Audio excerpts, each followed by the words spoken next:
Are Obito's motivations finally coming to light in Naruto 604? Meet again and then. So at the end of the last chapter, Obito was wrapped up in the white Zetsu clone to go and save Rin and Kakashi. And to be honest, most of this chapter is just him running to try and find them. So he has a bit of a confrontation. Firstly, we get a really cool colour page to celebrate the 600th chapter. And you get this cool present time bit at the top, and then at the past on the bottom. And Obito showing different sides of him. And it shows just how much he's changed. And in case you're wondering, I'm being really quiet because I'm now in my uni house and everyone's asleep. So Obito blows open the wall with his punch, and Zetsu's like, not bad. And Obito's almost becoming a little bit arrogant. He's like, I'm quite good, right?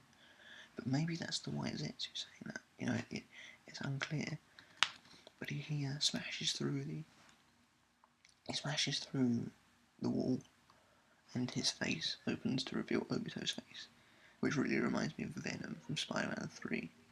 But Madara wakes up and he's like, are you going? And Obito just says, I thank you for saving me, but I've got to go. And Madara says he's being too hasty and it's too early to thank him. And so, it's just this back and forth between Madara and Obito. There's a bit of foreshadowing. As Madara says, you will come back here and you will thank me so sincerely. But Obito doesn't listen to him and he runs off. And the Zetsu tells him that he's got a clone on him and they can talk telepathically. And we see this cool room that Obito lands in with black cloaks. And he picks up and he runs out. So really nothing happens in this chapter. Again, it's a very slow Obito flashback. I do think Kishimoto's dragging it out a bit. So Obito runs and he wants to know what Minato Sensei's doing. And we get another flashback of him being crushed under the rock and his asking Kakashi to protect Rin. And, the Zetsu clone says that Obito should let him fight because he's stronger than him. But Obito says that when his Sharingan and Kakashi's Sharingan work in cooperation, they become strong. And but the Zetsu tries to tell him that when Hashirama's artificial body is put on his, if he puts the Senju and the Uchiha's abilities together, you can obtain a power never seen before.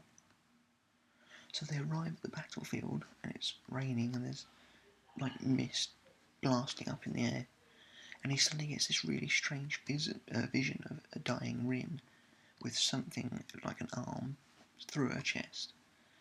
And when he arrives on the battlefield, what should he see but Kakashi punching through Rin? And that's the end of the chapter.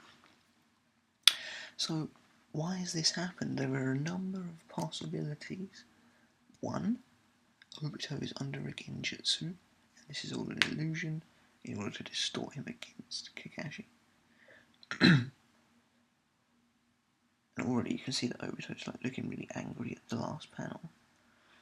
Two, Kakashi didn't mean to do it and something's gone on.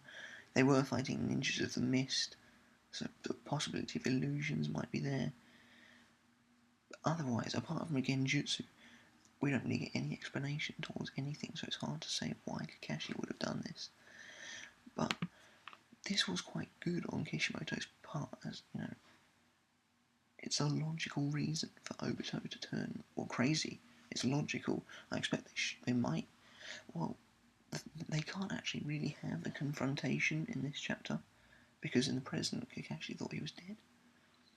But let me know what you thought of the chapter. Again, sorry for the sound, but it's going to be like this for a little bit now. But hopefully, relatively soon, we're back to normal. So yeah, thanks a lot, guys. Leave me a comment below. Tell me what you thought of the chapter. And I'll catch you later for the Bleach review. See you then.